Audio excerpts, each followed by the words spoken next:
Mugsy, take this rabbit into the other room and let him have it. Okay, boss. If you've been writing for a while, or if you've simply paid attention to stories, you probably recognize the concepts of hero and villain, protagonist and antagonist. You might also be familiar with ally, mentor, and foil characters as well. These concepts sum up some of the most common character archetypes.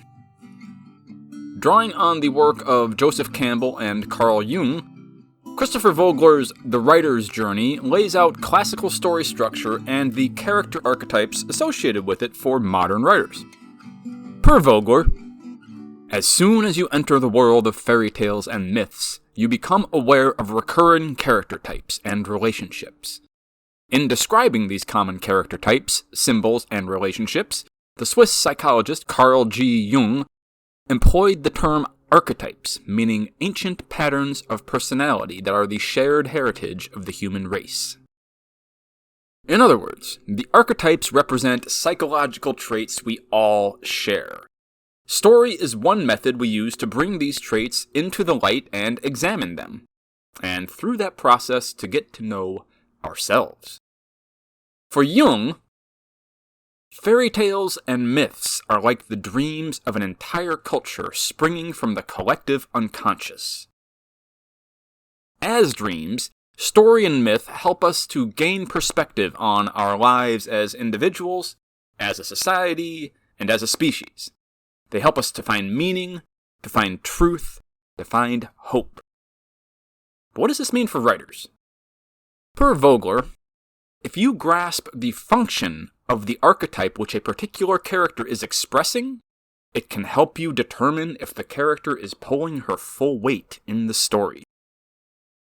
Recognizing a character's archetypal function in a scene can help you get the most out of that character, particularly from the character's interactions with others, since the archetypes are concrete representations of abstract psychological functions that play off of and against each other within the human personality.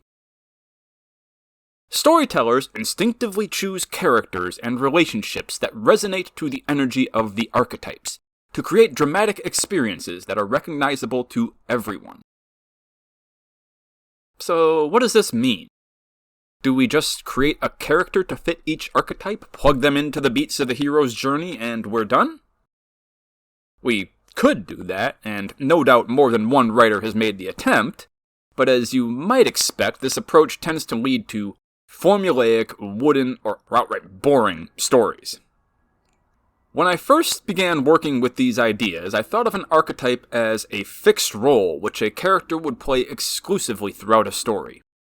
However, as I worked with fairy tale motifs as a story consultant for Disney Animation, I encountered another way of looking at the archetypes, not as rigid character roles, but as functions performed temporarily by characters to achieve certain effects in a story.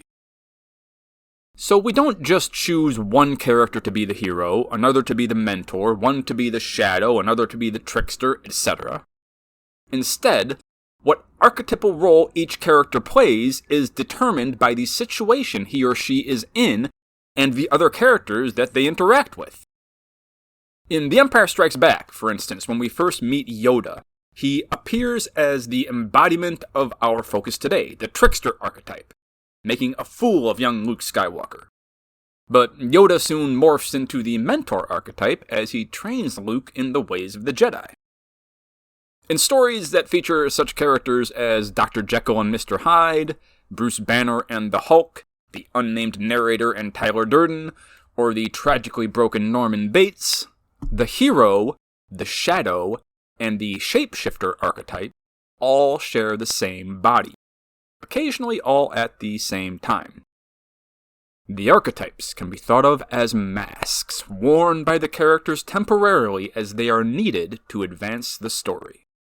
So we can think of archetypes as temporary roles characters play. As writers, we might approach scene writing with this question in mind. What archetype is each character expressing in this scene? In Harry Potter and the Philosopher's Stone, Hagrid first appears flying the banner of the Herald archetype. You're a wizard, Harry. I'm a what? bringing Harry the news that he's a wizard and thrusting him out of his status quo world and into the fantastical story world.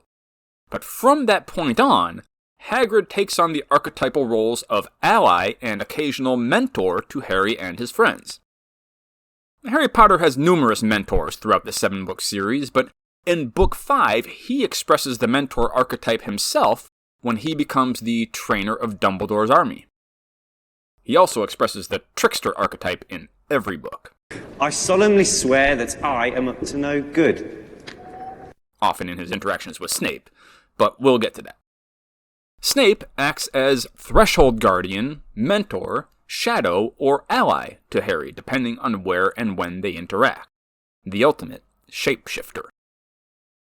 Another way to look at the classic archetypes is that they are facets of the hero's or the writer's personality. The other characters represent possibilities for the hero, for good or ill. A hero sometimes proceeds through the story gathering and incorporating the energy and traits of the other characters. She learns from the other characters, fusing them into a complete human being who has picked up something from everyone she has met along the way. The reason Darth Vader makes a compelling antagonist for Luke Skywalker, Voldemort for Harry Potter, Belloc for Indiana Jones, isn't the differences between hero and villain, but their similarities. This is what the shadow means. The villain expresses the part of the hero's personality that the hero represses. Likewise, every other character the hero interacts with will play some archetypal role within the context of the interaction, expressing some facet of the hero that the hero can't express himself, and so influence the hero to become a more well-rounded human being. This is what the idea of a character arc typically means. The archetypes can also be regarded as personified symbols of various human qualities. Like the major arcana cards of the tarot, they stand for the aspects of a complete human personality. But how do these character archetypes tie into the story as a whole? Stories can be read as metaphors for the general human condition, with characters who embody universal archetypal qualities comprehensible to the group as well as the individual. If stories are how we come to understand ourselves and find or create meaning for our lives, archetypes are one helpful guide to clarifying that meaning. When thinking about archetypes as writers, Vogler would have us consider this. 2 questions are helpful for a writer trying to identify the nature of an archetype. 1. What psychological function or part of the personality does it represent? And 2. What is its dramatic function in a story? Keeping those questions in mind, let's start by examining my favorite archetype, the Trickster. All right, Muggsy, let me have it. Come, you heard what the boss said. Let me have it. As Vogler sees it, the Trickster archetype embodies the energies of mischief and desire for change. As a psychological function, Tricksters bring about healthy change and transformation, often by drawing attention to the imbalance or absurdity of a stagnant psychological situation. They are the natural enemies of the status quo. Tricksters shake things up. When Dobby the house elf throws Harry Potter's school life into chaos, when Peter Pan pantses Captain Hook, when Loki makes Thor look extra stupid, the status quo is thrown to the wind, and elements of dynamism are introduced. When we are taking ourselves too seriously, the Trickster part of our personalities may pop up to bring back needed perspective. Again, the Trickster archetype, like all of them, is an aspect of the human personality. We all have a little trickster in us. Some of us need to rein it in, and some need to let it loose a little. Exploring these possibilities in fiction can lead to fun and fascinating characters. Okay, but, That's better. In drama, tricksters also serve the dramatic function of comic relief. There's a reason why Shakespeare's best tragedies have a fool or clown character to add moments of levity in the darkness. As I learned when I'm studying playwriting in undergrad, make 'em laugh so you can make 'em cry. Many people who might be initially unsympathetic to a fictional character's plight may feel all their emotions opening up after a scene that forces a chuckle from them. I don't know why this is true, but it seems to be the case. Tricksters like to stir up trouble for its own sake. Trickster characters often use their wiles to get their way. There's a reason why so many trickster tales feature helpless rabbits using their cleverness to one-up their hapless hunters.